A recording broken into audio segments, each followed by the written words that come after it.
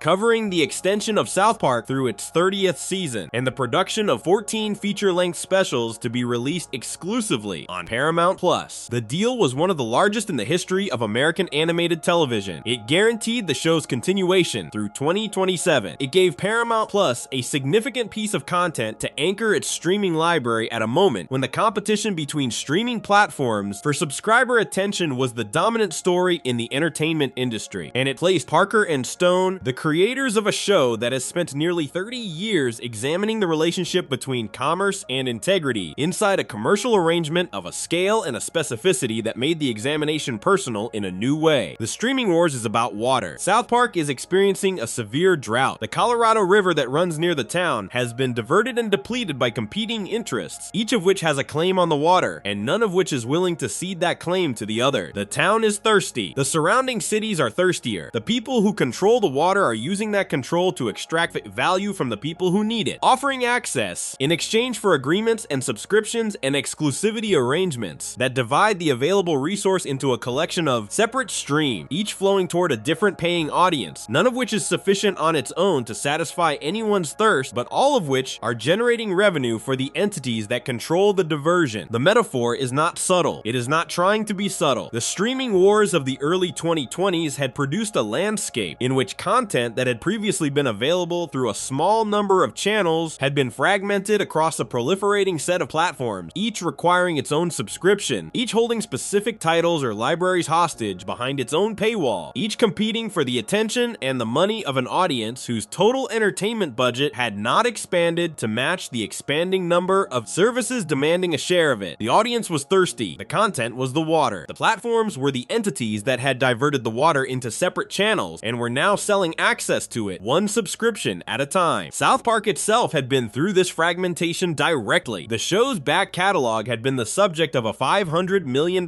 deal with HBO Max in 2019, giving that platform exclusive streaming rights to previous seasons. The 2021 Paramount deal routed new content, including the specials, to Paramount Plus instead. The audience that wanted to watch both old episodes and new specials needed subscriptions to two different platforms. The show that was making an episode about the fragmentation of streaming was itself fragmented across two competing streaming services, both of which were paying enormous sums for the privilege of holding a piece of it. Parker and Stone were not observers of the streaming war. They were participants. They were, in a specific and measurable sense, part of the mechanism that was producing the drought they were satirizing. The special acknowledges this. The acknowledgement is not delivered as a confession or an apology. It is delivered the way South Park delivers most of its most honest observations, which is inside the comedy, inside the narrative, inside the specific choices about which characters are doing what and why. Cartman's storyline in the specials involves him getting breast implants in order to attract the attention of streaming platforms that he believes are looking for content featuring characters with specific physical attributes. Cartman has identified the streaming economy as a system that rewards certain kinds of performance, and he has decided to modify himself to meet the system's requirements. He is not doing this reluctantly. He is doing this with the enthusiasm of a person who has looked at the incentive structure of the market and decided that the most rational response is to become whatever the market is paying for. The breast implant storyline is absurdist in the way that many Cartman storylines are absurdist, but it is precise in what it is describing. The streaming economy had produced a specific set of incentives for content creators that were reshaping what content looked like and what it was about. Platforms were not just buying existing creative work and distributing it. They were shaping what got made by making clear what they would pay for, what demographics they were trying to reach, what formats and aesthetics and narrative structures their data suggested their subscribers responded to. The creators who got deals were the ones who understood these incentives and worked within them, which meant that the creative decisions being made across the industry were, in aggregate, responses to platform requirements rather than purely artistic choices. Cartman getting breast implants to attract streaming attention is a compressed version of this process, showing in a single absurd image what the relationship between the creator and the platform actually involved. Randy's storyline moves him through the water rights competition that structures the special's central conflict. Randy has a claim on a water source near Tegrity Farm. The water source is valuable because the drought has made everything valuable that the drought has made scarce. Randy finds himself in negotiation with a developer named Mr. Cussler, who is attempting to monopolize the water supply for the surrounding region. Cussler is the special's primary villain, a man whose approach to the resource competition is the approach of someone who understands that scarcity is valuable and that the most profitable position in a scarce resource market is the position of the entity that controls access to the resource itself, rather than the position of any of the entities competing for access. Cussler's strategy is the strategy of every platform in the actual streaming war. The streaming platforms are not primarily in the business of making content. They are in the business of controlling access to content. The content is the water, the platform is the pipe. The most valuable position in the market is not the position of the person who makes the content, but the position of the entity that controls the distribution channel through which the content reaches the audience that wants it. Netflix understood this early. Amazon understood it. Disney understood it when it built Disney Plus. Paramount understood it when it signed the South Park deal. The content is the lure. The subscription is the revenue. The audience's thirst is the commercial opportunity. The platform that controls the pipe controls the relationship between the audience's thirst and the content that could satisfy it. And that control is worth $900 million or $500 million or whatever the market will pay for access to an audience that has already demonstrated it will pay to watch. Man Bear Pig appears in the special, continuing the character's evolution from a running joke about Al Gore's paranoid delusions into something that the show has taken increasingly seriously across the seasons following the Imagination Land arc. Man Bear Pig in the streaming wars attacks Mr. Cussler and kills him in a moment the episode treats as just and deserved. The creature that represents environmental consequence is arriving to settle accounts with the man who was willing to let a town go thirsty in order to extract value from its need for water. The environmental argument and the consumer argument intersect in this moment. The drought that makes the water valuable is a real consequence of real environmental decisions made by real people in the real world. Decisions that were shaped by the same logic of short-term extraction over long-term sustainability that Cussler embodies in the special. Man Bear Pig does not distinguish between the metaphorical water and the literal water. Man Bear Pig does not distinguish between the streaming platform and the river. They are both expressions of the same relationship between resource and extraction, and Man Bear Pig is not interested in the difference. The Pie Pie storyline adds another dimension to the special's argument. Pie Pie is a water park owner who has been a minor recurring character in the show since season 13. His water park is fed by a water source that he controls, and in the context of the drought, his control of that source makes him a significant player in the water rights competition. Pie Pie is not a sophisticated villain. He is a man who owns something that turns out to be worth more than he realized, in circumstances he did not create and did not plan for, and who is deciding how to respond to the sudden increase in his leverage. His decision is to use the leverage the way leverage gets used, to extract as much value from it as the market will bear before the conditions that created it change. He is not wrong, exactly, by the logic of the market. He is simply doing what the market rewards. The market rewards extraction. Pie Pie is extracting. Randy's arc in the special ends with him going, in the show's phrase, full nuclear Karen. The phrase had entered the cultural vocabulary in the years before the special aired, describing a specific kind of consumer behavior in which a person responds to a service failure or a commercial disappointment with a level of emotional escalation that is disproportionate to the actual stakes of the situation. The Karen figure in popular discourse was a person whose sense of entitlement had grown large enough that ordinary commercial interactions had become opportunities for the assertion of demands that the person believed were legitimate and that the people on the receiving end experienced as abusive. Randy going full nuclear Karen is his complete surrender to the consumer identity, his abandonment of the farmer persona and the integrity brand, and the return to the form that Randy always returns to, which is the form of a man who wants something and will do whatever the culture around him authorizes him to do to get it. The special's most honest moment is also its quietest. Stan, trying to navigate the water rights competition and the streaming platform competition, and his father's increasingly erratic behavior, has a conversation with Kyle in which both of them acknowledge, without quite saying it directly, that they are exhausted by the situation they are in. The conversation is brief. It does not produce a resolution. It produces a shared recognition that the systems around them are producing outcomes that nobody in the system seems to have chosen, and nobody in the system seems to know how to change. The boys are not naive. They have been watching the adults of South Park navigate consumer culture for their entire lives. They have seen the Walmart burn and rebuild. They have seen the integrity brand replace the consumer brand and then become the consumer brand. They have seen the advertising become a person and sit in their classroom. They are tired in the specific way that people who have understood something for a long time without being able to change it are tired. The understanding is complete. The situation continues. Parker and Stones made this special on a platform they were paid $900 million to produce content for. They made a special about the absurdity and the extractive logic of the streaming platform economy. They made it for Paramount Plus. Paramount Plus promoted it. The promotion reached an audience that subscribed to Paramount Plus partly because of the South Park deal. The subscriptions generated revenue for Paramount. Some portion of that revenue flowed back to Parker and Stone under the terms of their agreement. The irony sat inside all of this and did not announce itself and did not need to. It was visible to anyone who looked at the specific arrangement of who was saying what and where they were saying it and what they were benefiting from by saying it. The argument was real. The irony was also real. Both things were true at the same time. This is not unusual. This is how consumer culture usually works. The criticism is part of the product. The product is part of the market. The market continued. The drought in South Park does not end cleanly. The water rights are not resolved in a way that satisfies everyone. Some people remain thirsty. Some people retain control of the pipes. The town adjusts to the new conditions in the way that it always adjusts, which is to say that it continues carrying its thirst with it, looking for the next source, signing the next agreement, clicking the next box, agreeing to the next set of terms and conditions without reading them, because the water is on the other side of the agreement, and the thirst is immediate, and the terms are long, and the desire is always stronger than the suspicion. The special was released on Paramount Plus. If you want to watch it, you will need a subscription. Before we move on, if you're enjoying this analysis, please consider subscribing. It helps the channel tremendously. The streaming wars showed Parker and Stone making the criticism from inside the thing being criticized, which is where South Park has always been most honest. The final section asks the question that all 9 previous sections have been building toward. Across nearly 30 years of examining how people buy things and how companies sell things and what the space between those two facts does to people, does South Park actually believe anything can change? Or has it been telling the same ending over and over, the ending where the townspeople burn the store and walk directly to the next one? Section 10. What South Park actually believes about all of it. There is a question that sits underneath every South Park episode that has examined the way people spend money, want things, get manipulated by companies, and then go back for more. The question is not asked out loud. It is not resolved in a closing speech or a final image suggesting the cycle has been broken. The question is structural. It lives in how the stories end, in the pattern that emerges when those endings are placed next to each other and examined as a group rather than as individual comedic observations. Does South Park believe any of this can change? Does the show, across nearly 30 years of examining consumer culture with more sustained attention than almost any other piece of American popular entertainment, believe that the people inside the culture are capable of wanting differently? Or has it been telling the same story over and over, the story where the townspeople understand the problem completely and then immediately reproduce it somewhere else? The evidence for the pessimistic reading has been accumulating since 1998. The Walmart is destroyed and the townspeople walk to the next store and build it into another Walmart. Randy leaves consumer culture and builds a consumer product out of the leaving and rebrands it when it stops selling. The economy collapses and the town treats it as religious judgment requiring atonement. Kyle pays everyone's debts and receives nothing in return, and the spending resumes and the blender stays on the counter. Mickey Mouse is exposed and the crowd turns on him, and Kenny dies in the parking lot, and the Jonas Brothers are still a Disney product, and the mechanism is still running. The gnomes are still working on step 2. They have been working on step 2 for over 25 years. The pattern is not accidental. Parker and Stone are deliberate craftsmen, and the choice to end the consumerism episodes the way they end them is a statement. The statement is that the cycle is permanent, not because the people inside it are stupid, but because the cycle is built into the structure of desire itself, and the desire is not going away, and any solution requiring the desire to go away is not a solution but a fantasy. The mechanism was built by people who understood human desire better than the people experiencing the desire understand it themselves, and it was built specifically to survive the moments of clarity that the townspeople keep having. The clarity is real. Randy at the mirror, understanding that the Walmart's heart is his own desire, is genuinely understanding something true. The understanding just does not change what the desire does the next time it activates. The mechanism was designed to survive the clarity. It has been surviving it since the first department store opened and has gotten better at surviving it with every new technology and every new platform and every new way of delivering the gap closure experience to the person who needs it. What makes the show's position more complicated than simple pessimism is the presence of the children. Stan and Kyle are not immune to consumer desire. They want the gaming consoles. They participate in the faction war. They make alliances and betray them. But they are also, consistently, the characters who see the mechanism most clearly. Kyle pays off the economy and receives no thanks and understands why and does it anyway. Stan watches the Walmart burn and rebuild and does not pretend the rebuilding is surprising. Jimmy refuses the $26 million advertising placement and keeps delivering the newspaper door to door. store, because the newspaper's value is precisely its freedom from the thing the money would buy. The children's clarity does not save anyone. It is not presented as the solution. It is presented as the condition, the thing that is possible before desire fully establishes itself, before the mechanism completes its work, and the clarity becomes the thing that gets overridden rather than the thing that overrides. The children watch from a position that is not outside the culture, but is somehow adjacent to it, close enough to see it clearly, young enough to not yet be fully captured by it, old enough to understand that capture is coming. Their job is not to fix it. Their job is to see it clearly, while seeing it clearly is still possible. Randy is the show's most sustained examination of whether individual escape from the cycle is possible. He has tried more escapes than any other character in the show's run. He always believes it this time. The belief is real at the moment it is expressed. It does not survive contact with the same desires that produced the previous attempt because the desires were never addressed by the escape. The escape was itself an expression of the desire, a new product in a new category delivering the same gap closure experience in different packaging. Randy does not escape consumer culture when he moves to Tegrity Farm. He purchases a new consumer identity at the cost of uprooting his family and renaming integrity in a way that makes it marketable. The heart of the Walmart traveled with him in the passenger seat all the way out to the farm and got out of the car when he did and has been there ever since. Tegrity will produce the same arc that Tegrity produced. The name is different. The desire driving the name is identical. Parker and Stone have never made an episode ending with the cycle broken. They have made episodes ending with the cycle paused, or with a moment of clarity that might not survive into the following week. The consistency of this is not nihilism, it is honesty. The show has been watching consumer culture operate for nearly 30 years in real time, and what it has observed is that the cycle does not break. The mechanism is too well built. The desire is too fundamental. The clarity, when it comes, is real and genuine and insufficient. What the show has also observed is that the clarity matters even when it does not change the outcome. Jimmy's newspaper matters even though the advertising is still in the classroom. Kyle's payment matters even though the blender stays on the counter. The mirror at the heart of the Walmart matters as an image even though the townspeople walk directly to the next store. Randy understanding what he has become at Tegrity Farms matters even though the understanding produces tegrity rather than transformation. The clarity is not the solution. The clarity is what makes the situation legible. Making the situation legible is what the show has been doing for nearly 30 years. Not the answer, the examination, the ongoing, unfinished, structurally honest but humanly generous examination of a culture that keeps buying things it does not need from systems designed to make sure it keeps wanting to. The show is not angry about this. That is the final thing worth saying. The consumerism episodes are not the work of two men who despise the people they are depicting. They are the work of two men who have watched those people with sustained and genuine attention, and who have noticed that the people keep doing the same thing and have decided that the most honest response is to keep showing it clearly, without pretending it will stop, without pretending the showing will make it stop, without pretending that understanding the mechanism is the same as being free of it. The townspeople are not villains, they are people. The desire is not a flaw, it is a feature of being human in a culture that has spent a century learning to find that feature and press it. South Park has been pressing back for nearly 30 years. Not hard enough to stop the cycle, hard enough to make the cycle visible. That is what the show can do. That is what it has always done. The gnomes are still working on step 2. The townspeople are on their way to true value. Randy is rebranding. The advertising is in the classroom. The box at the bottom says agree. The show is still watching. If you enjoyed this video essay, make sure to subscribe. Thanks for watching, and I'll see you in the next one.